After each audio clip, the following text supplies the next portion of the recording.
السلام عليكم ورحمة الله وبركاته. إن الحمد لله نحمده ونستعينه ونستغفر ونعوذ بالله من شرور أنفسنا وسيئات أعمالنا. من يهده الله فلا مضل له ومن يضلله فلا هادي له وأشهد أن لا إله إلا الله وحده لا شريك له وأشهد أن محمدا عبده ورسوله. أما بعد فأعوذ بالله من الشيطان الرجيم. يا أيها الذين آمنوا كتب عليكم الصيام كما كتب على الذين من قبلكم لعلكم تتقون. رب اشرح لي صدري ويسر لي أمري واحلل عقدة من لساني يفقهوا قولي. رب زدني علما رب زدني علما. اللهم إني أسألك علما نافعا ورزقا طيبا وعملا متقبلا. সম্মানিত আজকের বৈঠকে উপস্থিত সুপ্রিয় ভাই সকল, প্রশংসা মাত্রই সেই মহান আল্লাহ তাবারক ওয়া তাআলার জন্য, যিনি আমাদের সকলকে উত্তমভাবে সৃষ্টি করেছেন, যিনি আমাদের সকলকে এই পার্থিব জীবনে চলার জন্য যা কিছু দরকার সব কিছু দান করেছেন এবং তার উপরে তার অতিরিক্ত আমাদেরকে আল্লাহ তাআলা দিয়েছেন, যেটা হয়তো আমরা ভাবিনি। তারপরে আমাদেরকে সুপথ দেখাবার জন্য, তার পথের জান্নাতের পথে সঠিক দিশা দেওয়ার জন্য তিনি নবীকে প্রেরণ করেছেন। আর আমাদের সর্বপ্রিয় নবী করিম মুহাম্মদ মুস্তাফা সাল্লাল্লাহু আলাইহি ওয়াসাল্লাম, তার উপরে অসংখ্য দরুদ ও সালাম বর্ষণ হোক। আল্লাহুম্মা সাল্লি আলাইহি আল্লাহুম্মা বারিক আলাইহি। সম্মানিত উপস্থিতিগণ ও যিনারা শুনছেন তাদেরকে বলি যে আজকের এই আলোচনায় ইনশাআল্লাহ রমজান মাসে রোজার সংক্ষিপ্ত বিধিবিধান নিয়ে আলোচনা হবে। আলোচনাটি একটু লম্বা হলেও সকলেই যদি মনোযোগ দিয়ে শুনেন তো ইনশাআল্লাহ এতে উপকৃত হবে। একটি আলোচনায় আপনার যেগুলো জরুরি বিষয় ইনশাআল্লাহ এর মধ্যে পেয়ে যাবেন। তো আমরা ধারাবাহিকভাবে যে বিষয়গুলো জরুরি সেগুলো জানার চেষ্টা করব। তো সর্বপ্রথম আমাদের এটা জানা উচিত যে রমজান মাসের সিয়াম পালন করা এটি ইসলামের একটি রুকন। এটা আমাদেরকে জ্ঞানে রাখতে হবে যে আমরা রমজান মাসের সিয়াম পালন করছি, তার মানে ইসলামের একটি স্তম্ভকে আমরা মজবুত করছি, ইসলামের একটি খুঁটি। তো এই সিয়ামকে যত সুন্দর করে আমরা পালন করার চেষ্টা করব, ততই আমাদের ইসলাম মজবুত হবে, দিন মজবুত হবে। কারণ এটা ইসলামের একটি রুকন, ইসলামের স্তম্ভ। সহিহ বুখারী সহিহ মুসলিমের হাদিস রয়েছে, বুনিয়াল ইসলাম আলা খামসিন শাহাদাতে আল্লা ইলাহা ইল্লাল্লাহ ওয়া ইকামিস সালাহ ওয়া ইতাইজ যাকাত ওয়া সাওমি রমজান। তো এইভাবে হাদিসে আছে। তো পাঁচটি স্তম্ভের মধ্যে একটি স্তম্ভ হচ্ছে রমজান মাসে সিয়াম সাধনা করা। দ্বিতীয় বিষয় হচ্ছে যে এই রমজান মাসের সিয়ামের অনেক ফজিলত রয়েছে। আর এই রমজান মাস এর রোজা ফরজ, আবশ্যিক, করতেই হবে। আর এর উপরে উম্মতের ইজমা রয়েছে, কোরআন ও হাদিস দ্বারাও এটা প্রমাণিত। যদি কোনো ব্যক্তি এটার অস্বীকার করে তাহলে সে ইসলাম থেকে বের হয়ে যাবে, এতে কোনো সন্দেহ নেই। ইসলাম থেকে সে বের হয়ে যাবে, কাফির হয়ে যাবে। কেউ যদি রমজান মাসের সিয়ামের ফারজিয়াত, আবশ্যকতার অস্বীকার করে, তাহলে বলে যে এইগুলো কিছু নয় কিংবা আমি মানি না এটা, তাহলে এতে কাফির হয়ে যাবে। তারপর আসুন যে রমজান ও তার সিয়ামের কিছু ফজিলত জানি। এমনি তো ফজিলত স্বতন্ত্রভাবে ফজিলত সম্পর্কে আলোচনা করতে গেলে একটি লম্বা আলোচনার প্রয়োজন আছে, কিন্তু কিছু কথা যাতে আমরা একটু শুনে একটু আনন্দিত হই যে আমরা এমন মাসের সিয়াম সাধনা করছি যার এতটা ফজিলত, যে মাসের সিয়াম সাধনা করতে গেলে এতটা নেকি পাওয়া যাবে, এটা যেন আমরা মনে রেখে আনন্দিত হয়ে এই রমজান মাসে সিয়াম সাধনা করতে পারি। এই জন্য এই ফজিলতগুলো তুলে ধরা। হাদিসের মধ্যে আছে যে যে ব্যক্তি রমজান মাসের সিয়াম সাধনা করবে আল্লাহর উপরে ঈমান রেখে এবং পুণ্যের আশায়, সওয়াবের আশায়, মান সামা রমাজানা ঈমানান ওয়া ইহতিসাবান গুফিরা লাহু মা তাকাদ্দামা মিন যামবি, সহিহ বুখারী সহিহ মুসলিমের হাদিস। যে ব্যক্তি ঈমান রেখে সওয়াবের আশায় রমজান মাসে সিয়াম সাধনা করবে, আল্লাহ তাআলা তার পূর্বের গুনাহ ক্ষমা করে দেবেন। চিন্তা করুন যে আমরা কত গুনাহগার মুহূর্তে প্রকাশ্যে গোপনে ইচ্ছায় অনিচ্ছায় গুনাহ করে থাকি। তো এটা একটা মাগফিরাতের মাধ্যম যে আমরা রমজান মাসে সিয়াম রেখে নিজেকে ক্ষমা করিয়ে দিতে পারি।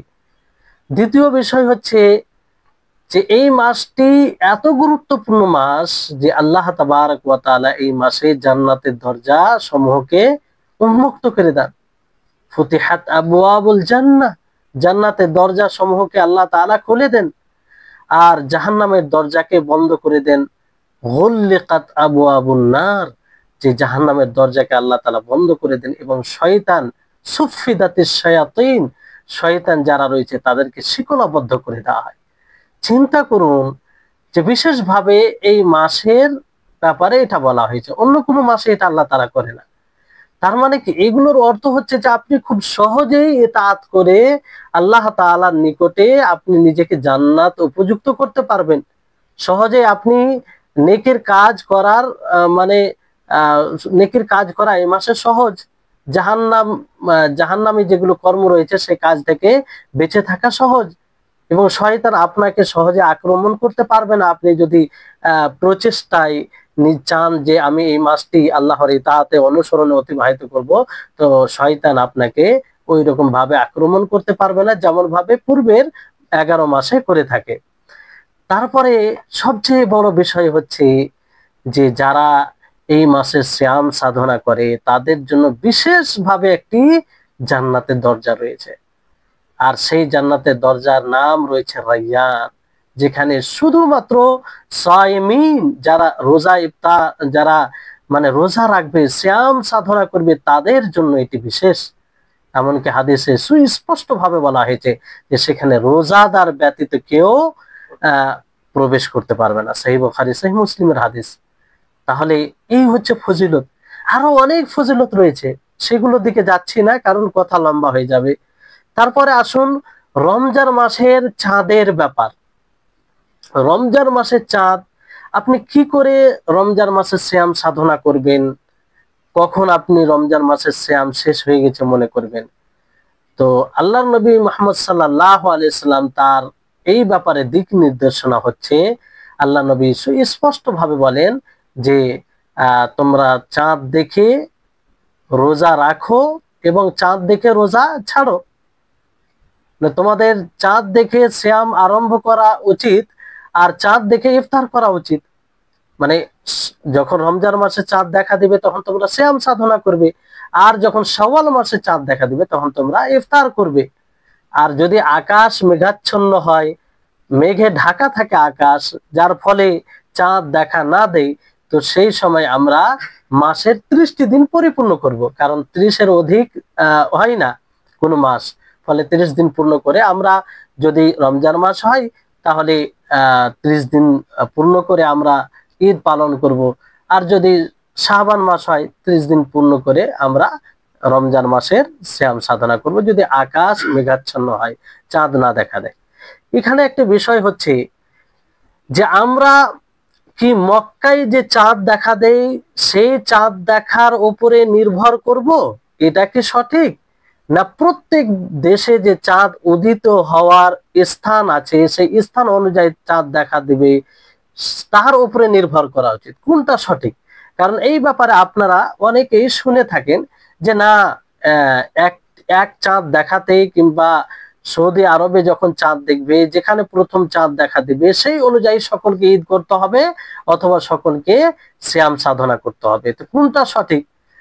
দেখেন, এই ব্যাপারে যেটা প্রাধান্য প্রাপ্ত মত, যেদিকে আলবানী রাহিমাহুল্লাহ সহ গিয়েছেন, যে উভয় কথাকে আপনি উপেক্ষা করে আপনার দেশের অধিকাংশ মানুষ যেটার উপরে ভিত্তি করে শ্যাম সাধনা করে অথবা ঈদ পালন করে, সেই অনুযায়ী আপনি রোজা রাখবেন, ঈদ পালন করবেন।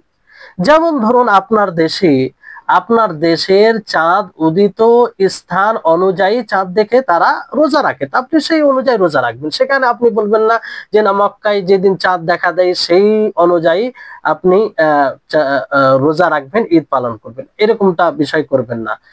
আর যদি কোনো দেশে ধরেন সর্বসম্মতিভাবে সকলেই একমত হয়ে বলে যে না, ওইখানকার চাঁদ হিসাবে আমরা শ্যাম সাধনা করব, তাহলে আপনি সেই অনুযায়ী শ্যাম সাধনা করবেন, যাতে উম্মতের ঐক্য মানে সুপ্রতিষ্ঠিত থাকে, এটা বজায় থাকে, বহাল থাকে, এটাকে লক্ষ্য করে বড় দ্বন্দ্বের কারণ না হয়।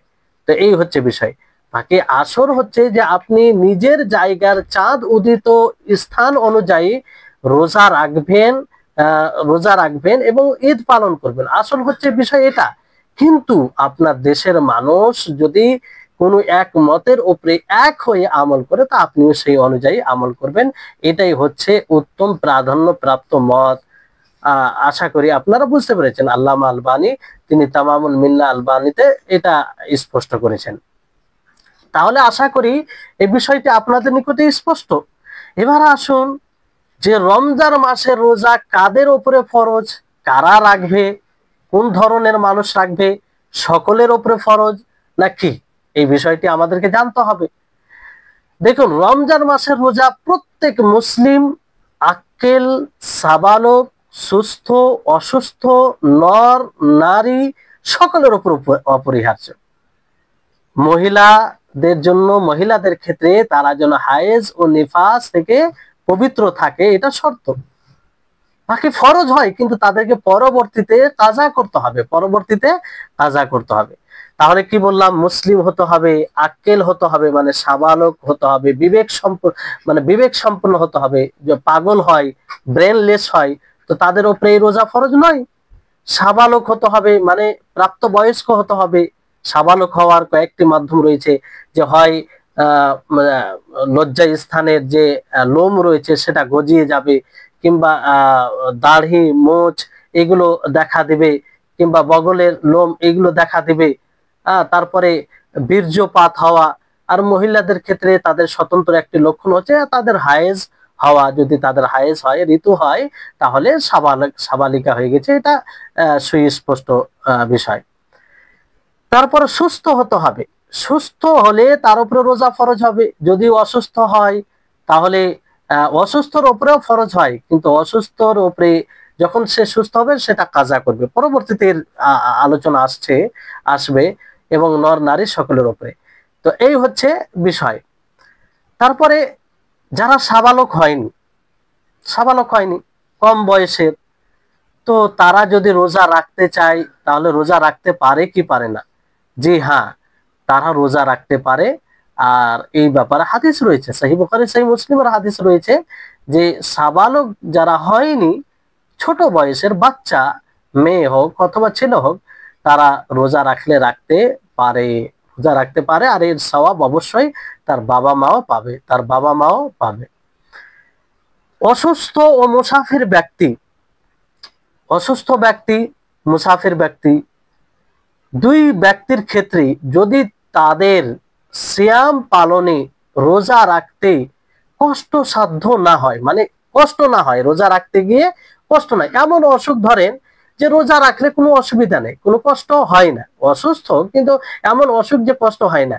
কিংবা মুসাফির, সে সফর অবস্থায় আছে, সব মুসাফিরের জন্য রোজা নাও রাখতে পারে, কিন্তু এমন সফরে আছে, এমন আরামে সফর করছে যে রোজা রাখলে তার পক্ষে অসুবিধা হবে না, মানে যেটা অস্বাভাবিক অসুবিধা সেটাকে বোঝানো হচ্ছে।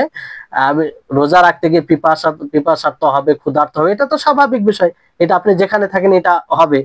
তো এইরকম যদি হয়, তার জন্য কষ্ট সাধ্য না হয়, তো তার জন্য রোজা রাখাটাই উত্তম হবে। ভালো করে বিষয়টি বুঝার চেষ্টা করবেন, যে মুসাফির, অসুস্থ ব্যক্তি, তারা যদি এমন অবস্থায় থাকে যে রোজা রাখলে তাদের কোনো কষ্ট হবে না, তাহলে তাদের জন্য, উভয়ের জন্য রোজা রাখাটাই উত্তম হবে।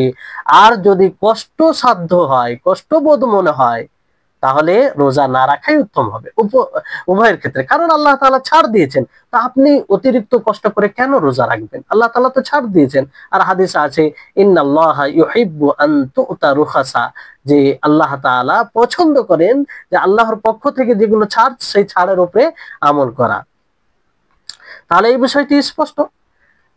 তারপরে অসুস্থ ও মুসাফির ব্যক্তি যদি রোজা না রাখে তাহলে সে পরে কাজা করবে, এটাই স্পষ্ট বিষয়। অসুস্থ ব্যক্তি, মুসাফির ব্যক্তি, এই দুজনের জন্য ছাড় রয়েছে, তারা পরে কাজা করতে পারে। কিন্তু একটা অবস্থান বলা হলো আপনাদেরকে, যদি কষ্ট বোধ না হয় তাহলে রেখে রেখে নেওয়াটাই উত্তম হবে। তো এরা যদি না রাখে তাহলে পরবর্তীতে কি করবে? কাজা করবে। সূরা বাকারায় ফামান কানা মিনকুম মারিদান আও আলা সাফারিন ফাইদ্দাতুম মিন আইয়ামিন উখার, আল্লাহ তাআলা বলেছেন যে তারা অন্য দিনে সেটা কাজা করবে। তারপরে বিষয় হচ্ছে যে মহিলা মানে হায়েজ ও নিফাস অবস্থায় রোজা না রেখে পরে কাজা করবে।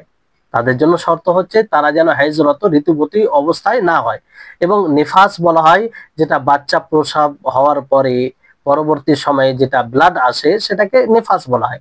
তো ওই অবস্থায় রোজা রাখা তাদের জন্য হারাম, কিন্তু পরে রাখতে হবে। সব হাদিস দ্বারা প্রমাণিত। হাদিসগুলো সরাসরি বলছি না, কারণ অনেক সময় লেগে যাবে এই কারণে। এটি সহিহ মুসলিম হাদিস দ্বারা প্রমাণিত। তারপরে ধরেন যে বৃদ্ধ ব্যক্তি, কোন বৃদ্ধ ব্যক্তি মহিলা পুরুষ উভয় হতে পারে, বৃদ্ধ ব্যক্তি দুর্বলতার কারণে রোজা পালনে অক্ষম, অথবা এমন অসুস্থ ব্যক্তি যে আগামীতে রোজা রাখতে পারবে না। ভালো করে বিষয়টি বুঝবেন যে একজন বৃদ্ধ মানুষ, সে বৃদ্ধ হওয়ার কারণে এতটা দুর্বল হয়ে গেছে যে সে রোজা রাখতে অক্ষম, রোজা রাখতে পারছে না। কিংবা এমন অসুস্থ ব্যক্তি যার রোগ অসুখ এমন যে সে এই কারণে রোজা রাখতে অক্ষম, রোজা রাখতে সক্ষম নয়। তো উভয় ব্যক্তি কি করবে? রোজা ছেড়ে দেবে এবং প্রত্যেক রোজার পরিবর্তে একটি মিসকিনকে খাওয়াবে। এটাকে বলা হয় ফিদিয়া। এটাকে কি বলা হয়?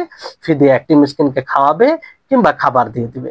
জি, তো এইভাবে তার সে দায়মুক্ত হয়ে যাবে, রোজার নেকি পেয়ে যাবে। তারপরে গর্ভবতী মহিলা ও দুধ পানকারিনী মহিলা যদি রোজা না রাখার শক্তি রাখে, গর্ভবতী মহিলা ও দুধ পানকারিনী মহিলা যদি রোজা না রাখার শক্তি রাখে, অথবা রোজা পালন করতে গিয়ে নিজের ও পেটে অবস্থিত সন্তানের ক্ষতির আশঙ্কা করে, যে সে মনে করে যদি আমি রোজা রাখি, কিংবা ডাক্তার যদি বলে থাকে যে তুমি যদি রোজা রাখো তাহলে তোমার পেটে যে সন্তান আছে তার ক্ষতি হবে, কিংবা যাকে তুমি দুধ পান করাচ্ছ সে দুধ পাবে না, কিংবা তোমার দুধ কমে যাবে, তাহলে সে এই অবস্থায় কি করবে? রোজা ছেড়ে দেবে এবং প্রত্যেক রোজার পরিবর্তে একটি মিসকিনকে খাবার খাওয়াবে, অথবা তার কাজা করবে। খাবার খাওয়াবে ও তার কাজা করবে। খাওয়াবে ও তার খাবার খাওয়াবে, কাজা করবে না। বিষয়টি ভালো করে বুঝবেন যে শুধু খাবার খাওয়াবে। এই বিষয়ে দ্বিমত আছে, এই বিষয়ে প্রবল দ্বিমত আছে ওলামাগণের মাঝে, কিন্তু যেটি রাজে প্রাধান্যপ্রাপ্ত মত মনে হচ্ছে সেটা হচ্ছে যে সে একটি মিসকিনকে খাবার খাওয়াবে। কে? গর্ভবতী মহিলা, দুধ পানকারিনী মহিলা যদি রোজা না রাখার শক্তি রাখে, অথবা রোজা রাখতে গিয়ে ক্ষতির আশঙ্কা হয় পেটে অবস্থিত বাচ্চার, কিংবা যাকে দুধ পান করেছে তার দুধ না হবে এরকম বিষয় হয়, তাহলে সে রোজা ছেড়ে দিবে এবং তার পরিবর্তে প্রত্যেক রোজার পরিবর্তে একটা মিসকিনকে খাওয়াবে, সে কাজা করবে না। এই মতটি কার? কেন এটি রাজে প্রাধান্য প্রাপ্ত মত বলা হলো? এই মতটি হচ্ছে আব্দুল্লাহ ইবনে আব্বাস, আব্দুল্লাহ ইবনে ওমর রাদিয়াল্লাহু তাআলা আনহুমা থেকে বর্ণিত। সরাসরি ইনারা এই মত দিয়েছেন, আর যেটা দারকুতনিতে রয়েছে, বিশুদ্ধ সূত্র থেকে বর্ণিত রয়েছে। তো এই হচ্ছে বিষয়। তারপরে আপনাদেরকে বললাম যে এর বিপক্ষে অনেকে গেছে, সেদিকে আমি আর যাচ্ছি না। যেটা মানে হকের বেশি কাছাকাছি মনে হলো সেটা ব্যক্ত করে হলো। আর এই ক্ষেত্রে অনেক ওলামায়ে কেরাম এটাই বলেছেন। তো আরো যেমন অন্যরা বলেছেন যে এর বিপরীত, যে কাজাও করতে হবে, এরকমও বলেছে। তো যাই হোক, সেদিকে যাচ্ছে না। বিস্তারিত বই আপনি এই ব্যাপারে দেখতে পারেন, যেমন ফাতাওয়া লি ইবনে বাজ, ফাতাওয়া আল্লাজনা দাইমা, সৌদি দারুল ইফতা। তারপর আশারহুল মুমতি লি ইবনে উসাইমিন, এগুলো বই আপনি দেখতে পারেন, যাতে আরো বিস্তারিত সবিস্তারে আলোচনা করা হয়েছে সেই বইগুলিতে। এবার আনাস রাদিয়াল্লাহু তাআলা আনহু থেকে একটি তার আমলের ব্যাপারে আমল প্রমাণিত, যে আনাস রাদিয়াল্লাহু তাআলা আনহু তিনি দুর্বলতা ও বৃদ্ধতার কারণে কোনো এক বছরের সিয়াম রাখতে পারেননি, মানে বৃদ্ধ হয়ে গেছেন, ফলে দুর্বল হয়ে গেছেন, তো এক বছরের সিয়াম রাখতে পারেননি উনি। তো উনি কি করেছিলেন, রুটি ও মাংস, রুটি তৈরি করে মাংস রান্না করে 30টি মিসকিনকে পেট পরিপূর্ণ খাবার খাইয়ে দিয়েছিলেন। তাহলে এটা আনাস রাদিয়াল্লাহু তাআলা আনহুর আমল। তো এই হাদিস থেকে এই এই এই মানে এই হাদিসটি ইমাম বুখারী রাহিমাহুল্লাহ তিনি মুআল্লাক হিসেবে বর্ণনা করেছেন। তো এখান থেকে কি বোঝা যাচ্ছে, যে অর্ধ মানে বৃদ্ধ বয়স যদি আপনি হয়ে যান আর ওই দুর্বলতার কারণে রোজা রাখতে না পারেন, তাহলে আপনি কি করবেন, আপনি 30টি মিসকিনকে, মানে জয়টা রোজা ছুটেছে, যদি আপনার দ্বারা 15টি রোজা ছুটে থাকে, তাহলে 15টি, মানে বৃদ্ধ বয়স হলে তো পুরো রমজানই ছুটবে ধরেন। আর যদি আপনি রাখতে পারেন, আগে আমি তা আশা থাকে, তাহলে তো আপনি কাজা করবেন।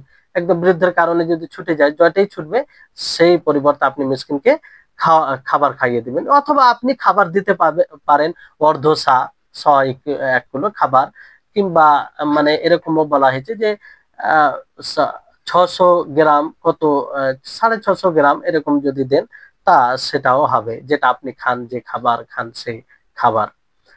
তারপরে যদি কেউ শরীয়ত সম্মত কারণে রমজান মাসের রোজা না করে, রমজান মাসের রোজা না করে, আর সে কাজা করার পূর্বেই মারা যায়, শরীয়ত সম্মত কারণে, অকারণে নয়, শরীয়ত সম্মত কারণে রমজান মাসের রোজা করলো না, আর সে কাজা করার পূর্বেই মারা গেল, তাহলে তার অভিভাবক তার প্রত্যেক রোজার পক্ষ থেকে একটি মিসকিনকে খাবার খাওয়াবে, একটি মিসকিনকে খাবার খাওয়াবে।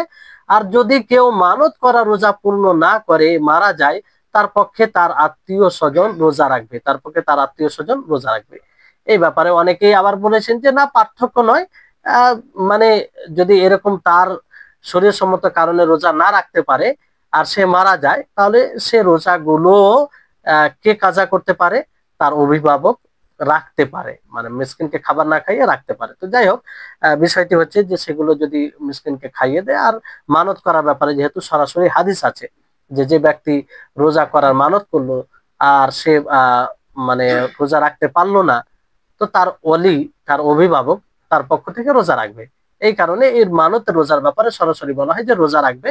আর বাকি যদি শরীরসম্মত কারণে রোজা রাখতে না পারে রমজান মাসের, আর সে মারা যায় কাজা করা পূর্বে, তো তার পক্ষ থেকে মিসকিনকে খাবার খাওয়াবে। জি, তাহলে আশা করি আপনারা সকলে বুঝতে পারছেন সুস্পষ্ট বিষয়।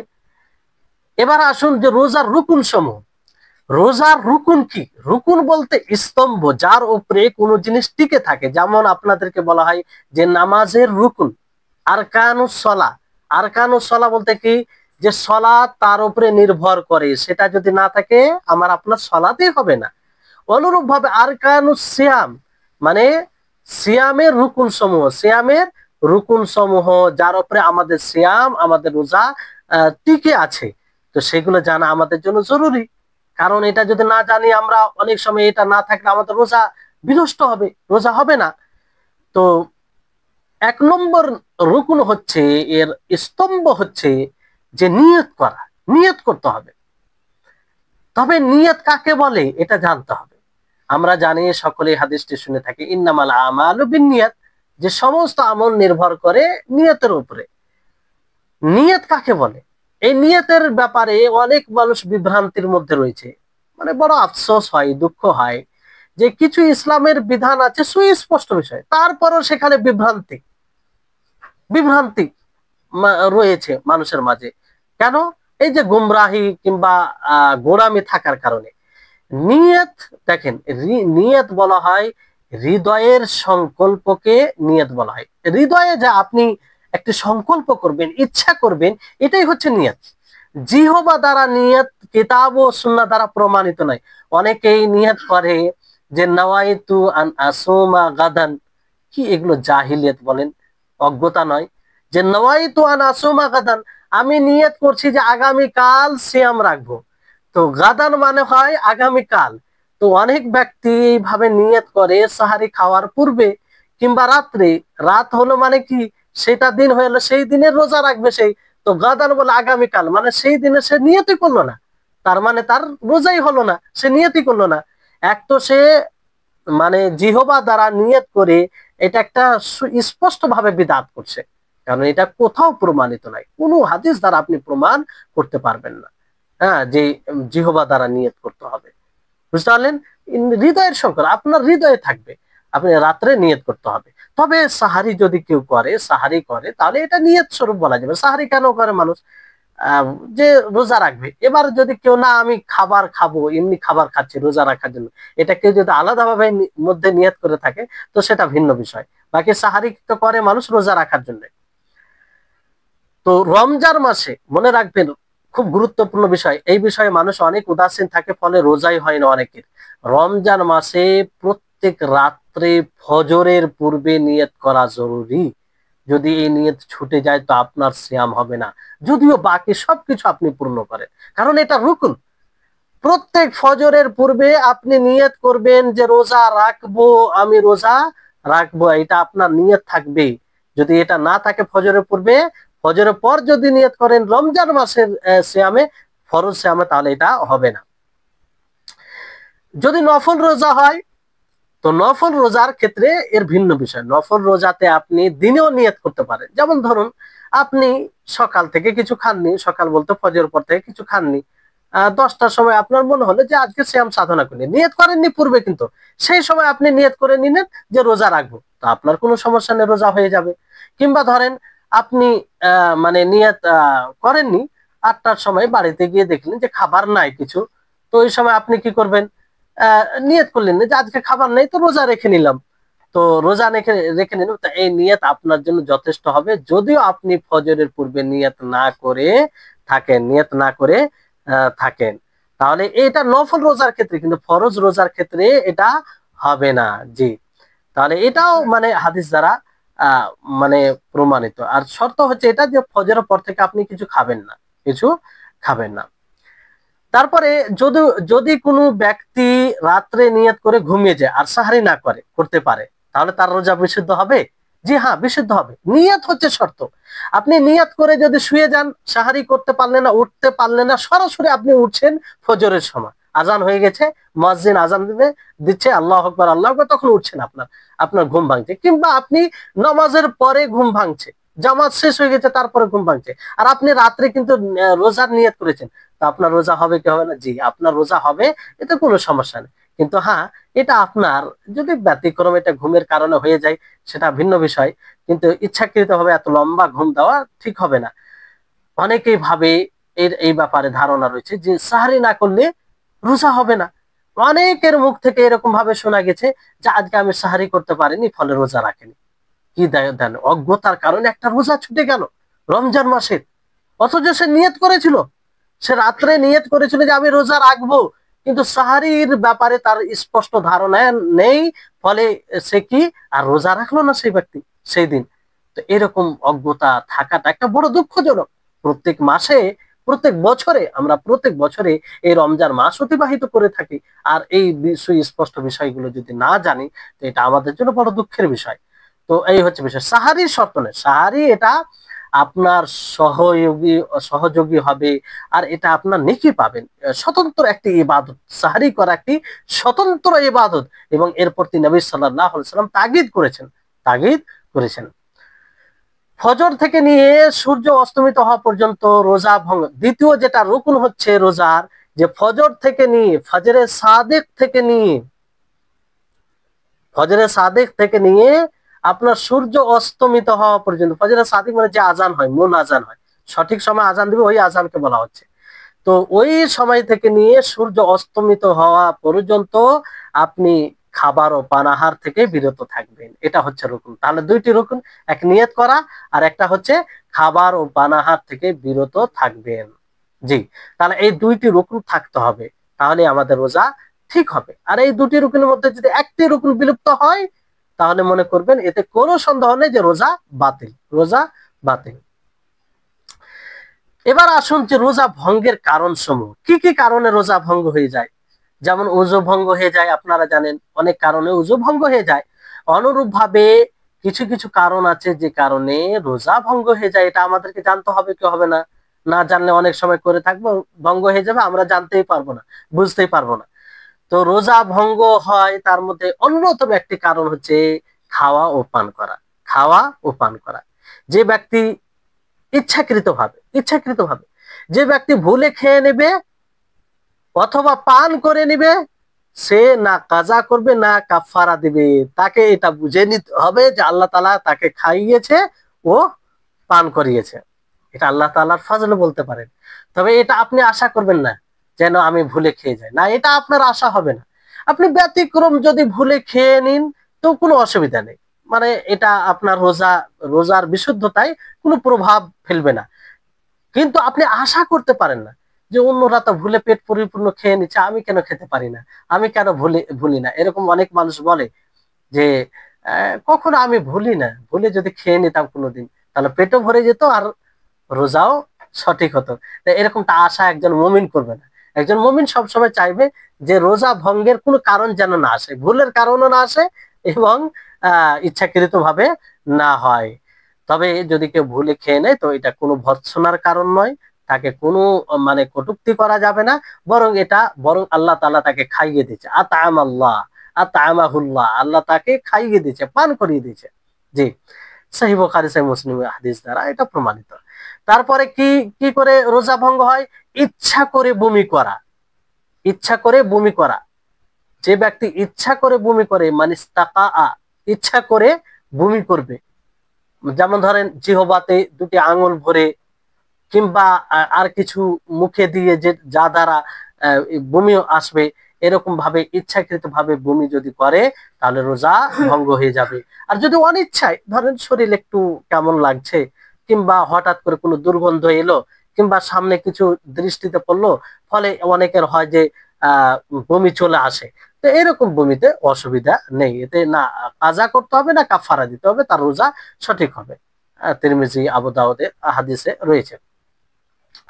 তারপরে হাইজ ও নেফাস চলে আসা। হাইজ ও নেফাস যদি চলে আসে রোজা ভঙ্গ হয়ে যাবে। বুঝতে পারলেন? হাইজ ও নেফাস, হাইজ মানে মাসে যে ব্লাড আসে, আর নেফাস মানে বাচ্চা প্রসবের পরে পরবর্তী সময়ে যেটা ব্লাড আসে। যদিও দিনের শেষ মুহূর্তে হয়, বিষয়টি ভালো করে মনে রাখবেন, বিশেষ করে আহ মা ও খালাদের জন্য, বোনদের জন্য এই বিষয়টি বুঝতে হবে। এটা মানে স্বভাবগত বিষয়, এই বিষয়গুলো বুঝতে হবে। অনেক এইগুলো এই ধরনের বিষয় উহ্য থাকে মা বোনদের নিকটে, এটা উহ্য থাকে, যেটা উচিত নয়, কারণ এটা তাদের সাথে মানে সম্পৃক্ত বিষয়, এটা থেকে কেউ বিচ্ছিন্ন নয়। ফলে এই বিষয়টি তাদের নিকটে একদম ক্লিয়ার হওয়া উচিত। সেটা কি? দিনের শেষ মুহূর্তেও যদি আসে কোনো মহিলার হায়েজ, তাহলে কি হবে? তার রোজা ভঙ্গ হয়ে যাবে। যেমন ধরুন সূর্য অস্তমিত হতে আর মাত্র 1 মিনিট আছে, ওই সময় যদি কারো ব্লাড চলে আসে, সূর্য অস্তমিত হতে আর মাত্র অর্ধ মিনিট আছে, ওই সময় যদি ব্লাড চলে আসে, কারো যদি 10 সেকেন্ড পূর্বেও ব্লাড চলে আসে, তাহলে তার রোজা ভঙ্গ হয়ে যাবে। এবার আপনার প্রশ্ন হতে পারে যে এটা কি করে এত কষ্ট করে রোজা রাখলো সে ফজর থেকে নিয়ে, তাহলে তার সেটা কি ব্যর্থ হবে? জি না, ব্যর্থ নয়। আপনি তো এতটা সময় ইবাদতে কাটালেন, অবশ্যই আপনি মাজুর হবেন, নেকি পাবেন, এতটা ইতাআতের, কিন্তু ওই দিনের রোজা আপনার হচ্ছে না, আপনাকে পরবর্তীতে কাজা করতে হবে। বুঝতে পেরেছেন? অনুরূপ ভাবে আরেকটি কথা মনে রাখবেন যে যেমন ইফতারের সময় আহ কেউ যদি কোনো মহিলা, ভালো করে বুঝবেন বিষয়টি, কোনো মহিলা যদি ফজরের সাদেকের পূর্বে, ফজরের 1 মিনিট পূর্বে পূর্বে তার ব্লাড বন্ধ হয়ে যায় আর সে নিশ্চিত হয়ে যায় যে তার ব্লাড বন্ধ হয়ে গেছে, তাহলে তার উপরে রোজা সেই দিনের ফরজ হবে। যদিও সাহারি না করে, সঙ্গে সঙ্গে তাকে নিয়ত করতে হবে, নিয়ত করে তাকে রোজা রাখতে হবে। আর যদি ব্যতিক্রম এটা না করে তাহলে সে গুনাহগার হবে। সে কি হবে? গুনাহগার হবে। 1 মিনিট পূর্বে যদি ব্লাড বন্ধ হয়ে যায়, তাও 1 মিনিট, অর্ধ মিনিট, মানে এক কথায় সুনিশ্চিত ভাবে যখন জেনে যাবে তার ব্লাড বন্ধ হয়ে গেছে, তখন তাকে সঙ্গে সঙ্গে নিয়ত করে রোজা রাখতে হবে, যদিও সে সাহারি না করতে পারে, কারণ সাহারি শর্ত নয়। চতুর্থ বিষয় হচ্ছে সহবাস করা। সহবাসকারীর রোজা ভঙ্গ হয়ে যাবে।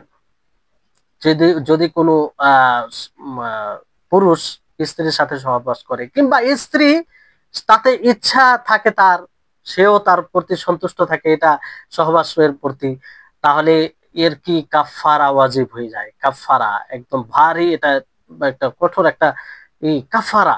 সেটা কি, দুটি দাস স্বাধীন করতে হবে, অথবা 2 মাস ধারাবাহিক ভাবে রোজা রাখতে হবে।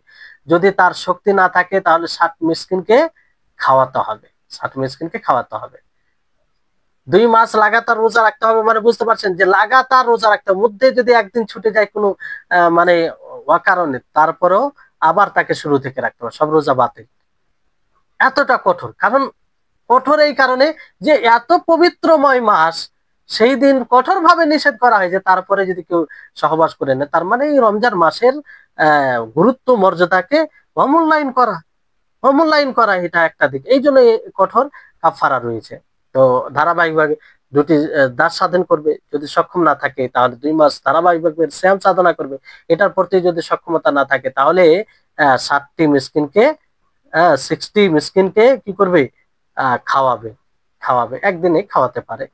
তাহলে এইভাবে, হ্যাঁ, আর আল্লাহর নিকটে ক্ষমা চাইবে। মানে যদি এরও শক্তি মানে না থাকে, ধরেন 60 মিসকিনকে খাবারও খাওয়াতে পারবে না, বুঝলেন, তাহলে সেই তার উপরে কিছু নেই। তবে এমন ব্যক্তির ব্যাপারে বলা হয়েছে যে এই ব্যক্তি দিনের সেই দিনের রোজা কাজা করবে, কোন সেই দিনের রোজা কাজা করবে এবং আল্লাহর নিকটে ক্ষমা চাইবে, আল্লাহর নিকটে ক্ষমা চাইবে। তো এই হচ্ছে রোজা ভঙ্গকারী বিষয়, মোটা মোটা জিনিস আপনাদেরকে বলা হচ্ছে। এবার আসুন রোজার আদব সমূহ। দেখেন, যে কোনো জিনিসকে সুন্দর করার জন্য তার কিছু আদব রয়েছে, সেই আদবগুলোকে যদি আমরা খেয়াল রাখি তাহলে সেটা সুন্দর হয়ে ওঠে, সেটা সুন্দর হয়ে ওঠে। অনুরূপ ভাবে রোজার কিছু আদব রয়েছে যেগুলোকে খেয়াল রাখলে আমাদের রোজা সুন্দর হবে। আর এটা মাতলুব, শরীয়তে এটা মানে আদিষ্ট আমরা, যে আমরা সুন্দরভাবে ইবাদত করার চেষ্টা করব। আল্লাহ তাআলা কি বলেন, আল্লাযী খালাকাল মাউতা ওয়াল হায়াতা লিয়াবলুয়াকুম আইয়ুকুম আহসানু আমালা, যে আল্লাহ তাআলা মৃত্যু জীবনকে সৃষ্টি করেছেন কেন, যাতে পরীক্ষা করে যে তোমাদের মধ্যে কে উত্তম ভাবে আমল করে। তাহলে উত্তম ভাবে করা এটা আমরা আদিষ্ট, এটা আদিষ্ট উত্তম ভাবে করতে হবে। তো উত্তম কখন হবে, যে আবশ্যিক বিধান বজায় রাখার সাথে সাথে সাথে তার যে আদব রয়েছে সেগুলো খেয়াল রাখতে হবে। তো প্রথম বিষয় হচ্ছে যে সাহারি করা, যেটা আপনাদেরকে বললাম পূর্বে, যে সাহারি করা এটা একটা রোজার আদব। সাহারিতে, কেননা সাহারিতে অনেক বরকত রয়েছে, সাহারিতে অনেক বরকত রয়েছে। আর সাহারি দেরিতে করতে হবে, সাহারি দেরিতে করতে হবে, মানে ধরেন আপনি 1 ঘন্টা পূর্বে সাহারি করে বসলেন, তাহলে এটা কিন্তু অনেক সময় ক্ষতির কারণ হয়ে যায়। 1 ঘন্টা পূর্বে সাহারি করে অনেক সময় ঘুমিয়ে যায়, ফজরের নামাজ তার ছুটে যায়, এরকমও হয়। কারণ খাবার খাওয়ার পরে একটু ঘুমের চাপ থাকে, আর ওই সময় নীরব থাকে পরিবেশ। তো ওই সময় খাবার খাওয়ার পরে অনেক সময় ও ঘুমিয়ে যায়, ফলে দেরিতে করাটা মুস্তাহাব, উত্তম। এবার সাহারি করা অবস্থায় যদি আজান দিয়ে দেয় আর খাবার পাত্র হাতে থাকে, তাহলে পাত্রে অবশিষ্ট খাবার খেয়ে পূর্ণ করতে পারে। এটা হাদিসে রয়েছে, আবু দাউদের হাদিসে রয়েছে। তবে এখানে এই হাদিসে যে আজান বলতে যে আজানকে বোঝানো হয়েছে সেটা হচ্ছে পূর্বের আজান, যে প্রথমে যে আজানটা দেওয়া হয় সেটা। কারণ মূল যেটা আজান দেওয়া হয় সঠিক সময়ে আজান দিতে হলে আর খাওয়া জায়েজ হবে না, অনেক সময় এটা মনে করে যে না, হাদিসে যেহেতু আছে তো আজান দিলেও পাত্রে খাবার আছে, মানে অর্ধ পাত্র খাবার আছে, সে পেট পরিপূর্ণ ভাবে খেয়ে যাচ্ছে। এটা ঠিক নয়, এটা মানে আর এটা সঠিক বুঝে নয়। তারপরে সাহারি যে কোনো সামান্য জিনিস দিয়েও সাহারি হতে পারে, এক চুমুক পানি যদি পান করে তাহলেও এটা আপনার সাহারি বলে গণ্য হবে। তবে সাহারির জন্য যদি আপনি খেজুর ব্যবহার করেন তো খুব ভালো, এটা খুব ভালো। নবী সাল্লাল্লাহু আলাইহি সাল্লাম সাল্লামের হাদিস থেকে এটা প্রমাণিত, মানে সুন্নাহ বলা যেতে পারে। বিশেষভাবে আপনি খেজুর দ্বারা যদি সাহারি করেন। সাহারি কারীদের জন্য, যারা সাহারি করে তাদের জন্য ফারিস্তাগণ দোয়া করে। তা আপনি কি চান না যে আপনার জন্য ফারিস্তা দোয়া করুক? অবশ্যই আপনি চান। তো দেখেন, এই ফজিলত গুলো আপনি উপস্থিত রাখবেন ব্রেনে। এই হচ্ছে সাহারি। সাহারির মাধ্যমে কাদের মানে বিরোধিতা হয়, ইহুদ ও নাসারাদের বিরুদ্ধে হয়, আহলে কিতাবদের বিরোধিতা হয়। তো আপনি সাহারি করে তাদের বিরুদ্ধাচারণ, কারণ তারা রোজা রাখলে তারা সাহারি করে না, তাদের মধ্যে সাহারি নাই। তাহলে এই হচ্ছে সাহারি। কিন্তু এই সাহারির ব্যাপারে যেটা স্পষ্ট ধারণা থাকা এটা জরুরি নয়। কেউ যদি সাহারি না করে নিয়ত থাকে তাহলে তার রোজা হয়ে যাবে, তার রোজা হয়ে যাবে। জি। তারপরে সাহারির মাধ্যমে রোজাদারের শক্তি বৃদ্ধি হয়। একজন যে রোজা করে, মানে সাহারি করে, তার শক্তি বৃদ্ধি হয়, সেই দিনটা তার একটু ভালোভাবে কাটে, সেই দিনটা তার মানে ভালো যায়, ইবাদত ভালোভাবে করতে পারে, কারণ তার শরীরে শক্তি থাকে। আর সাহারি না না করলে অলস ভাব এরকম থাকে, ইচ্ছা করে না ইবাদত করতে, এরকম আহ বিষয় হয়।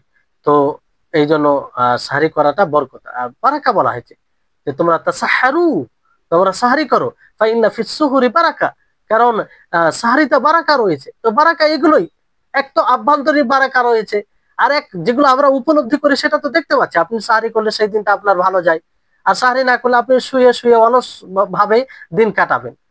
তো এই হচ্ছে বিষয়। আর সাহারি যদি আপনি করেন, দেখেন স্বাভাবিকভাবে আপনি সেই সময় উঠবেন, আর ওই সময় কিন্তু আল্লাহ তাবারক ওয়া তাআলা আসমানি দুনিয়ায় আসে, দুনিয়ার যে পার্থিব যে আসমান আছে সেই আসমানে অবতরণ করেন আল্লাহ তাআলা। আর আল্লাহ তাআলা মানে, আছে কেউ যে আমার কাছে ক্ষমা চাইবে আমি তাকে ক্ষমা করব? আছে কেউ যে আমার কাছে রুজি চাইবে আমি তাকে রুজি দেব? আছে কেউ আমার কাছে নিজের সমস্যা তুলে ধরবে আমি তার সমস্যার সমাধান করব?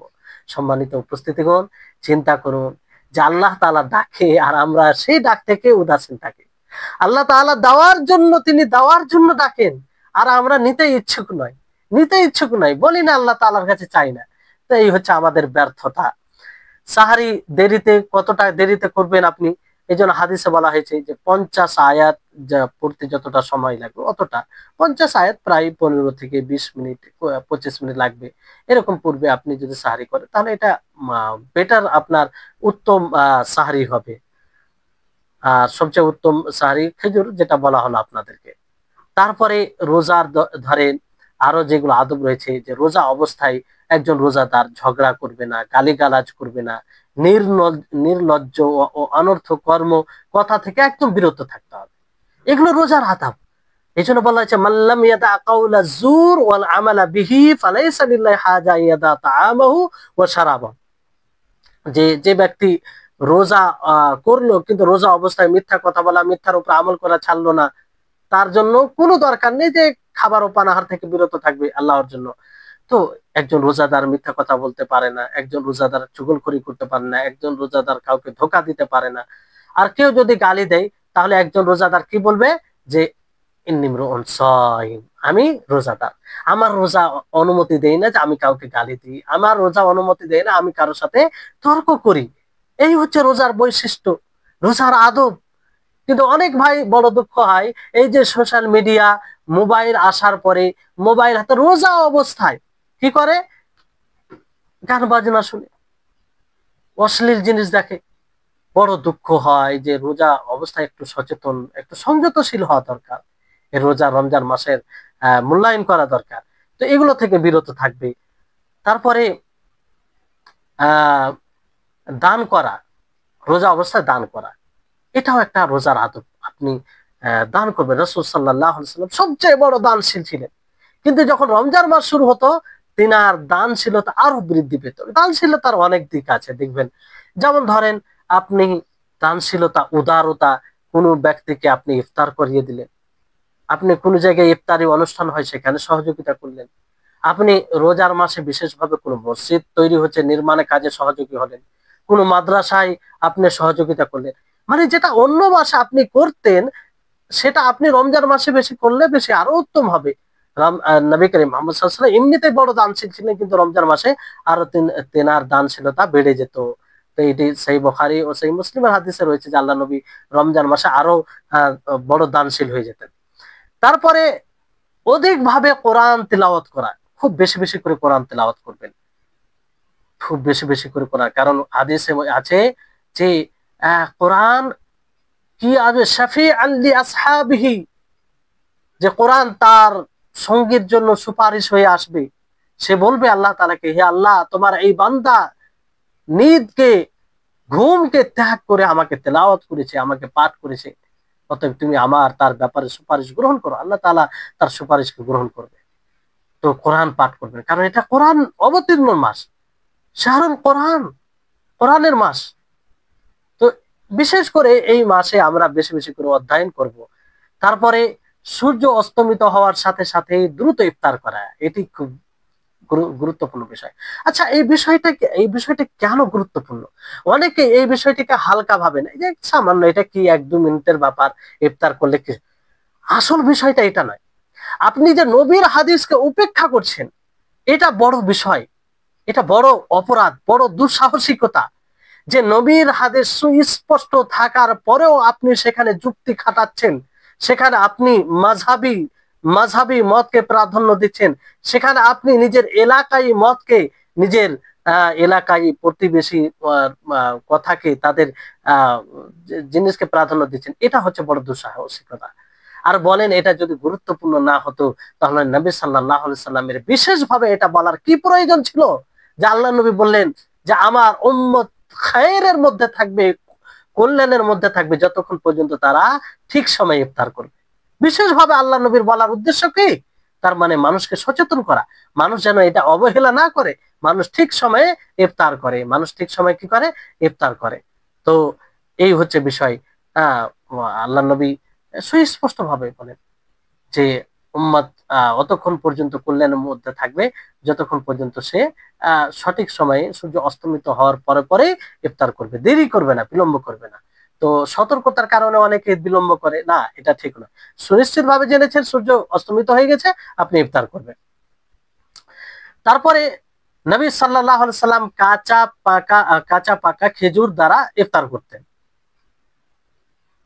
এই কাঁচা পাকা খেজুর দ্বারা ইফতার করতেন। যদি এরকম খেজুর না পেতেন রুতাব, তাহলে তামার দিয়ে তিনি ইফতার করতেন। তামার মতে শুকনো খেজুরকে বলা হয়। যদি শুকনো খেজুরও না পেতেন তিনি, তো কি করতেন? তিনি পানির কিছু চুমুক দিয়ে ইফতার করতেন। তাহলে খেজুর থাকতে আগে খেজুর দিয়ে ইফতার করা এটাই উত্তম, এটি সুন্নাহ। খেজুর না থাকলে পানি দিয়ে ইফতার করতেন। দেখেন, শরীয়ত ইসলামিয়া একদম সহজ একটা দিন, মানুষের মানে তার শক্তির বাইরে নয়। কোন জিনিস দেখবেন এমন জিনিস শরীয়তে মানে বলেনি যেটা মানুষের শক্তির বাইরে, কোনো জিনিস বলেনি। আপনি পুরো শরীয়তের পর্যবেক্ষণ করেন, পর্যালোচনা করেন, আপনি এমন কোনো বিধান পাবেন না। তো আবু দাউদ তিরমিজির হাদিস রয়েছে। তো এটা একটা আদব, মানে এটা খেয়াল রাখতে হবে আমাদেরকে। তারপরে ইফতার করার পরে এই দোয়া পড়বেন, যাহাবাত জামাউ ওয়াবতাল্লাতিল উরুকু ওয়া সাবাতাল আজরু ইনশাআল্লাহ। এটার অর্থ কি? যে পিপাসা দূরীভূত হয়েছে, শিরা উপশিরা গুলো সিক্ত হয়েছে, এবং ইনশাআল্লাহ এর প্রতিদানও নির্ধারিত হয়েছে। তাহলে এই দোয়াটি পাঠ করবেন। দোয়াটি কি? আবারও বলছি, যাহাবাজ জামাউ ওয়াবতাল্লাতিল উরুকু ওয়া সাবাতাল আজরু ইনশাআল্লাহ। যাহাবাজ জামাউ ওয়াবতাল্লাতিল উরুকু ওয়া সাবাতাল আজরু ইনশাআল্লাহ। তাহলে এই দোয়াটি আপনারা পাঠ করবেন। এবার আসুন যে রোজাদারদের জন্য বৈধ বিষয়সমূহ কি কি আপনি করতে পারেন। কারণ অনেক বিষয় আছে যেগুলো করতে পারেন আপনি, শরীয়তে কোনো আপত্তিকর বিষয় নয়, কিন্তু মানুষ ভাবে যে তাতে আপত্তি আছে, তাতে রোজা ভঙ্গ হয়ে যায়, এরকম পর্যন্ত ধারণা রাখে। কারণ অনেক প্রশ্ন আসে যেগুলো দেখে এটা হয়। আর অনেক আপনিও দেখতে পাবেন যে এমন এমন কথা বলে, আপনিও হয়তো জানেন যে তারা রোজা ভঙ্গ হবে না, অথচ অন্য কোনো মানুষ ধারণা রাখে যে রোজা ভঙ্গ হয়ে যাবে। তো সেই বিষয়গুলো আমরা জানি যে দিনের আপনি যে কোনো সময় গোসল করতে পারেন, গোসল করাতে কোনো রোজা ভঙ্গ হবে না। নবী সাল্লাল্লাহু আলাইহি সাল্লাম পিপাসার কারণে নিজের মাথায় পানি ঢালতেন। কেউ ধরেন এখন তো এই বিষয়টি বুঝতে পারেন না, আগের সময় এরকম কারেন্ট সুবিধা ছিল না, মানুষ প্রখর রোদে থাকতো, কাম করতো, আর রোজা শ্যাম সাধনা করতো, মানুষ পিপাসার্ত থাকতো, একদম পিপাসায় থাকতো। তো ওই সময় একটু মানে মাথায় পানি ঢালতো, ভিজা কাপড় মাথায় রাখতেন, শরীরে ভিজা কাপড় দিতেন। ওই সময় এগুলো হতো, এখন তো ওই রকমটা নয়। আল্লাহ তাআলা অনেক মানুষকে ভালো রেখেছেন, নেয়ামত দিয়েছেন আল্লাহ তাআলা। কিন্তু আমরা এই নিয়ামতের শুকরিয়া আদায় করার জায়গায় আরো নাফরমানি বেশি আমাদের মধ্যে এসেছে। আল্লাহ তাআলা আমাদেরকে তৌফিক দান করুন, আল্লাহ তাআলা শুকরিয়া আদায় করার। তো আল্লাহ নবী নিজে পানি ঢালতেন। তো মূল বিষয় হচ্ছে যে এতে কোনো অসুবিধা হবে না, আবু দাউদের হাদিসে রয়েছে। তারপরে কুলি ও না খেয়ে পানি দেওয়ায় কোনো অসুবিধা নেই, কুলি এবং না খেয়ে পানি দিলেন কোনো অসুবিধা নেই। তবে অতিরঞ্জন যদি না হয়, না খেয়ে পানি দেওয়াতে বেশি করে, যেমন রোজা ছাড়া আপনি এমনি দিনে বেশি বেশি করে পানি দেন সেই মতো নয়, একটু কম দিবেন, অতিরিক্ত করবেন না। হ্যাঁ, তারপরে মানে বলা হয়েছে যে ইল্লা আন তাকুনা সাইমান বালিগ ফিল ইস্তিনশাক ইল্লা আন তাকুনা সাইমান, যে বেশি বেশি করে পানি দাও নাকে, কিন্তু রোজা অবস্থায় নয়। তারপরে সিঙ্গা লাগানো, সিঙ্গা লাগানো এতে যদিও প্রবল দ্বিমত আছে, তবে উত্তম হচ্ছে যে সিঙ্গা লাগানোতে রোজা ভঙ্গ হবে না। কাপিং যেটাকে বলা হয়, মানে খারাপ ব্লাডটা, নষ্ট ব্লাডটা বের করা হয়, হ্যাঁ, হাজামা, এটা করতে গেলে রোজা ভঙ্গ হয় না। তবে কোনো ব্যক্তি যদি মনে করে যে যে সিঙ্গা লাগানোর ফলে আমার শরীর দুর্বল হবে, আমি দুর্বল হয়ে যাব, তো এই ক্ষেত্রে সে রোজা ইফতারের পরে সিঙ্গা লাগাবে। অনুরূপভাবে এখানে ব্লাড ডোনেশন করা, কাউকে ব্লাড দেওয়া, রক্ত দেওয়া, এটা তো রোজা ভঙ্গ হবে না, এটা তো ইনশাআল্লাহ রোজা ভঙ্গ হবে না। তবে যদি এরকমটা বুঝতে পারে যে আমি দুর্বল হয়ে যাব, তো রোজা ইফতারের পরে দেওয়াটাই উত্তম হবে রাত্রে। জি। তারপরে রোজা অবস্থায় স্ত্রীকে চুম্বন দেওয়া জায়েজ, এটা যাবে, মানে হারাম নয়। তবে এর জন্য শর্ত হলো যে যে চুম্বন দিবে সে যেন নিজের যৌন ইচ্ছাকে নিয়ন্ত্রণে রাখতে পারে, মানে সে নিজের নিয়ন্ত্রণে রাখতে পারে, এমনটা না হয় যে চুম্বন দিতে গিয়ে সে উত্তেজিত হয়ে, আবেগী হয়ে, যৌন ইচ্ছা তার উপরে প্রাধান্য পেয়ে সে একটা বড় দুর্ঘটনার শিকার হয়, এরকমটা যাতে না হয়। এই জন্য যদি কারো প্রবল এরকম আশা থাকে কিংবা ভরসা থাকে নিজের উপরে যে আমি নিজের যৌন ইচ্ছাকে নিজের নিয়ন্ত্রণে রাখতে পারবো, তাহলে তার জন্য জায়েজ। তবে যুবকদের জন্য এক্ষেত্রে দূরে থাকাটাই উত্তম, যুবকদের জন্য যে ক্ষেত্রে। এই জন্য নবী সাল্লাল্লাহু আলাইহি সাল্লাম এক যুবককে নিষেধ করেন, আর তা ওই জায়গায় এক বৃদ্ধ মানুষকে আল্লাহ নবী অনুমতি দিয়েছেন। আর এই সবগুলো হাদিস থেকে প্রমাণিত। তারপরে জুনুবি অবস্থায় সকাল করা, কেউ যদি জুনুবি অবস্থায় সাহারি করে, রোজা রেখে নেই, কোনো অসুবিধা নেই, তার রোজা হবে। অনেক মানুষের ধারণা আছে, বড় দুঃখ হয়, মানে সব মানে অনেক মানুষ এরকম এসে বলেছে যে আজকে আমি জুনুবি ছিলাম, গোসল করতে পারিনি, তো রোজা রাখিনি। আল্লাহুল মুস্তাআন। দেখুন যে না জানার কারণে কত বড় একটি বিধান থেকে বঞ্চিত, কত বড় একটা বড় ভুল হলো যে সেই দিন রোজা রাখলো না। দেখেন, জুনুবি অবস্থায় আপনি রোজা রাখার নিয়ত করেছেন, সাহারি করেছেন, কোনো সমস্যা নেই, কোনো সমস্যা নেই। আপনাকে পবিত্র হয়ে যে সাহারি করতে হবে, নিয়ত করতে হবে, কিংবা শ্যাম সাধনা করতে হবে, এরকম বিষয় নেই। তবে আপনি ফজরের নামাজ পড়বেন, তার জন্য তো আপনাকে গোসল করতে হবে, তো এটা শর্ত নাই সাহারি করার জন্য কিংবা নিয়ত করার জন্য, তো এতে কোনো সমস্যা নেই। আর সবগুলো ব্যাপারে হাদিস রয়েছে, হাদিসগুলো আমি বলছি না যেহেতু সময় আরো লং হয়ে যাবে, হাদিস অনুযায়ী, হাদিস থেকে প্রমাণিত। তারপরে রোজা অবস্থায় তরকারি লবণ দেখা, আপনি রোজা অবস্থায় বিশেষ করে মা ও খালাদের জন্য প্রয়োজন পড়ে, তরকারি রান্না করছে, ওই সময় তরকারি লবণ হয়েছে কিনা এটা দেখা। তো তরকারি লবণ দেখতে পারে জিহবাতে, সেটা মানে স্পর্শ করবে কিংবা জিহবাতে রেখে সেটা থুতু করে ফেলে দিবে, থুতু করে কি করবে, ফেলে দিবে। এতটা করা যায়, এটা সেই বুখারীর রিওয়ায়াত, মুআল্লাক হিসেবে রিওয়ায়াত রয়েছে।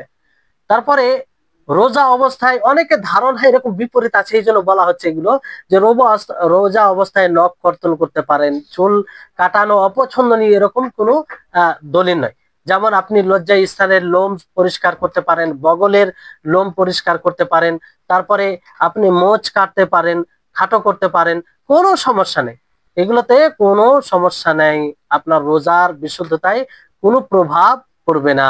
জি, তাহলে এই হচ্ছে বিষয়।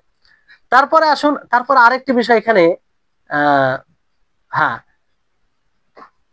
তারপরে বিদ্যানুগুণের ফতোয়া এরকম রয়েছে, যেগুলো বিদ্যানুগুণের ফতোয়া রয়েছে এই বিষয়ে। যেমন দিনে যে কোনো মিসওয়াক করা, মিসওয়াক করতে পারেন, কোনো সমস্যা নেই, মিসওয়াক। এর উপরে কেয়াস করে বলা হয়েছে যে টুথপেস্ট, যেটা কলগেট পেস্ট যেটা করা হয়, মানে টুথপেস্ট করা যাবে, কোনো অসুবিধা নেই। কারণ মিসওয়াকে যেমন আপনি যে কোনো মিসওয়াক করেন তার স্বাদ একটু অনুভব হয়, অনুরূপভাবে টুথপেস্ট এটা ব্যবহার করতে গিয়ে আপনার যদি ভিতরে মানে এটা অনুভব হয়, তো সমস্যা নেই, তবে সাবধানে সতর্কতার সাথে করতে হবে, সতর্কতার সাথে করতে হবে। তারপরে রোজা অবস্থায় সুরমা লাগানো, রোজা অবস্থায় সুরমা, তাতে কোনো অসুবিধা নেই, কোনো অবস্থা নেই। অনুরূপ ভাবে আই ড্রপ এবং মানে ear drop, eye drop ear drop মানে না, চোখে যে কোনো ড্রপ দেওয়া হয় চোখের অসুবিধা হওয়ার কারণে, কিংবা মানে কানে কোনো অসুবিধা হওয়ার কারণে কানে ড্রপ দেওয়া হয়, তাহলে এতে রোজা ভঙ্গ হবে না। তবে রোজা ভঙ্গ হবে না, কারণ কান দিয়ে যে ছিদ্রটা আছে আসলে পর্দা আছে, সে পর্দার কারণে পুরো সরাসরি ভিতরে যায় না। কারো যদি পর্দা ফেটে থাকে তাহলে যাওয়ার সম্ভাবনা আছে। তো এই ক্ষেত্রে ওলামাগণ বলেন, যদি কারো মানে পর্দা ফুটো থাকে, ডাক্তার বলে যে তোমার পর্দা ফুটো আছে, তো ওই সময় যদি সে অনুভব করে ভিতরে যে চলে গিয়েছে, তাহলে সে ওই দিনে কাজা করবে। কিন্তু স্বাভাবিকভাবে যাদের কান ঠিক আছে, ড্রপ দেওয়াতে কোনো অসুবিধা নেই, না চোখে দেওয়াতে। কারণ চোখের যেটা নালি মানে ভিতরে যেটা যায়, সেটা যাওয়া ওটা সরাসরি হলকের মধ্যে যায় না, যেতে গেলে খুব বিলম্ব হয়, আর এটা রাস্তা নয়, ফলে এতে কোনো সমস্যা নেই। তবে নাক ড্রপ দেওয়াতে, এতে ওলামাগণের কিছু বিষয় ফতোয়া রয়েছে, যে নাক ড্রপ দেওয়াতে, না খেয়ে দেওয়াতে এতে অনেক সময় ভিতরে চলে যায়। তো যদি ভিতরে চলে যায়, অনুভব করে এর স্বাদ, তাহলে এতে রোজা ভঙ্গ হয়ে যাবে অনেকের মতে, আবার রোজা ভঙ্গ হবে না এরকমও বলেছেন অনেকে। জি। আর আরেকটি বিষয় হচ্ছে ইনহেলার ব্যবহার করা। ইনহেলার মানে ইনহেলার যেটা আস্থালিন ইনহেলার বলা হয়, শ্বাসকষ্ট যখন হয় তখন সেটা ব্যবহার করা হয়। তো সেটা ব্যবহার করা যায়। দেখেন এখানে একটু বিস্তারিত আপনাদেরকে বলি। এতে মানে দেখেন যে পদার্থ থাকে, এক তো গ্যাস থাকে কিংবা অক্সিজেন থাকে, তো তাতে তো কোনো সমস্যা নেই, এই অবস্থা রোজা অবস্থা এটা নিতে পারে, কোনো সমস্যা নেই। আর যদি এমন কোনো পদার্থ মিলানো থাকে তার সাথে, অন্য কিছু যেটা গ্যাস জাতীয় নয়, গ্যাস কিংবা অক্সিজেন নয়, তাহলে এতে কিন্তু রোজা ভঙ্গ হয়ে যাবে। বাকি যদি শুধু গ্যাস থাকে তো কোনো সমস্যা নেই, কারণ এতে কোনো সমস্যা নেই। তারপরে খোরাক ও শক্তি অর্জনের জন্য রোজা অবস্থা ইনজেকশন নাও।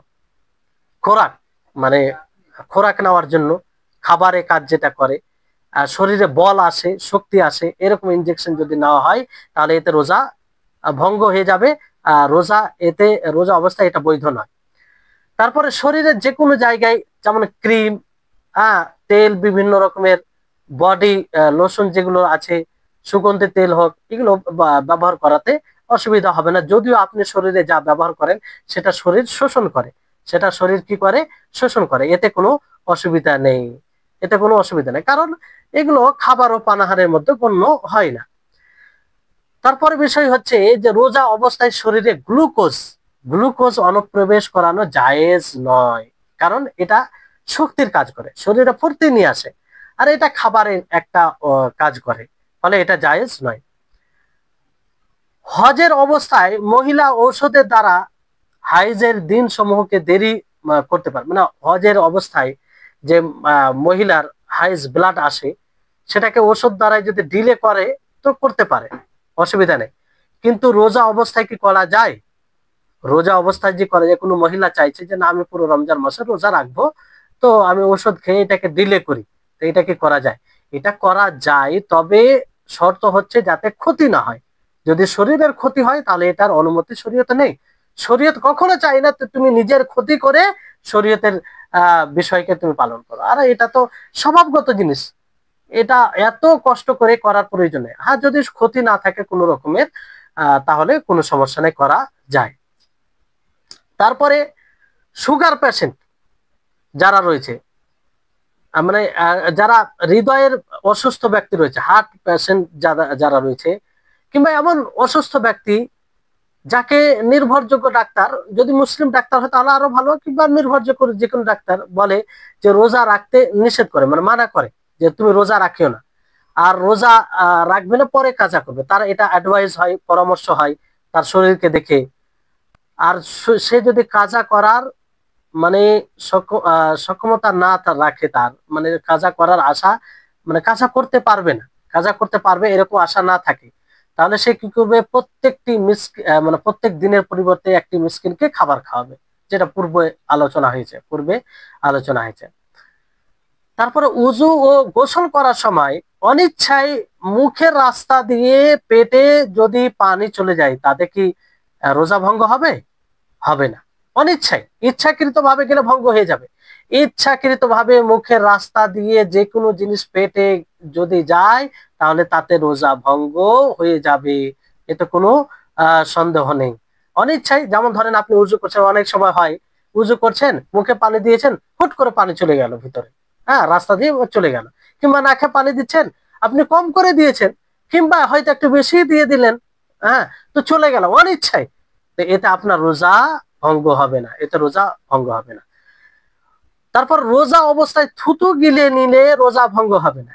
এটা মানে অনেক সময় না জানার কারণে এটা হয়। অনেক রোজাদার দেখবেন, যেখানে সে বসবে তার আশেপাশে জায়গাকে থুতু দিয়ে অপরিষ্কার করে দেয়।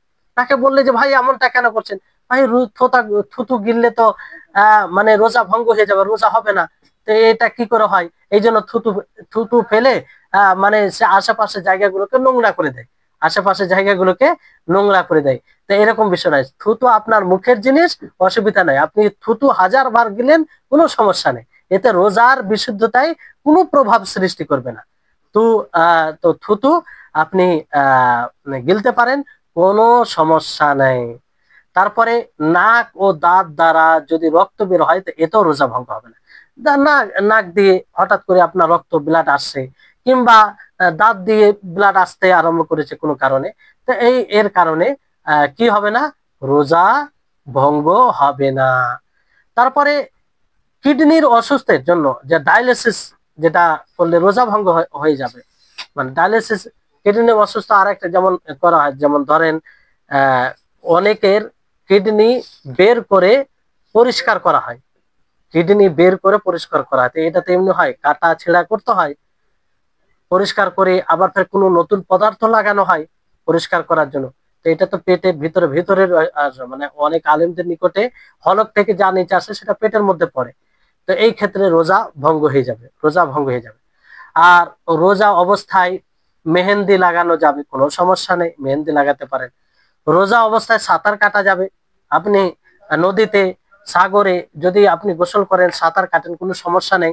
তবে শর্ত হচ্ছে যেন পেট পর্যন্ত পানি না পৌঁছায়, এজন্য অতিরিক্ত ভাবে সাঁতার না কাটাটাই উচিত। আপনি জানেন, বেশি সাঁতার কাটলে আহ পানি হলকের নিচে চলে যাওয়ার সম্ভাবনা আছে, অনেক সময় চলে যায়, না চেয়েও চলে যায়।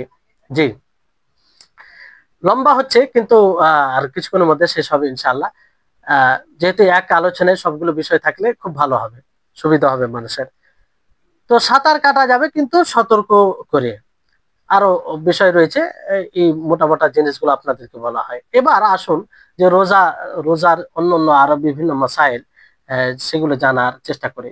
যেমন ধরুন, কোনো ব্যক্তি এই মনে করে ইফতার করে নেই যে সূর্য অস্তমিত হয়ে গেছে, সূর্য অস্তমিত হয়ে গেছে এই বলে ইফতার করে নেই, অথবা এখনো সময় আছে মনে করে ভুলে সাহারি করে নেয়। দুটো এখানে বিষয় বলছি একসাথে, দেখেন যে কোনো ব্যক্তি এই মনে করে ইফতার করে নেই যে সূর্য অস্তমিত হয়ে গেছে, সূর্য অস্তমিত হয়ে গেছে, ভুল করে ইফতার করে নেই, ভুল করে ইফতার করে নেই সূর্য অস্তমিত হয়ে গেছে বলে, কিংবা সময় এখনো আছে মনে করে ভুল করে সাহারি করে নেই। এরকম ব্যক্তির রোজা সঠিক হবে কি হবে না? জি, সঠিক হবে, সঠিক হবে। কিন্তু যখনই যে ভুল করে রোজা ইফতার করে নিবে সূর্য অস্তমিত হয়ে গেছে মনে করে, তো যখনই সে জানতে পারবে যে না এখনো সূর্য অস্তমিত হয়নি, সূর্য আছে, তাহলে সে কি করবে? সে সঙ্গে সঙ্গে খাবার থেকে বিরত থাকবে, আর মুখে থাকলে মুখ থেকে সেটা বের করে দিবে। আর ভিতরে যেটা চলে গেছে সেটা তার কিছু করার নাই, কিন্তু তার রোজা হয়ে যাবে, কোনো সমস্যা নেই, কোনো সমস্যা নেই। জি, অনুরূপ ভাবে সাহারি করার সময় কেউ যদি মনে করে যে না এখনো সময় আছে, আর সে সাহারি করলো, পরে স্পষ্ট হলো যে না সময় হয়ে গেছে, তার পূর্বেই হয়ে গেছে, তাহলে তার রোজা হয়ে যাবে, এতে তার কাফারা দিতে হবে না এবং কাজাও করতে হবে না। তাহলে এই বিষয়টি স্পষ্ট আপনাদের নিকটে। দ্বিতীয় বিষয় হচ্ছে যে যদি কারো শরীয়ত সম্মত কারণে রোজা কাজা হয়ে যায়, কি হয়ে যায়?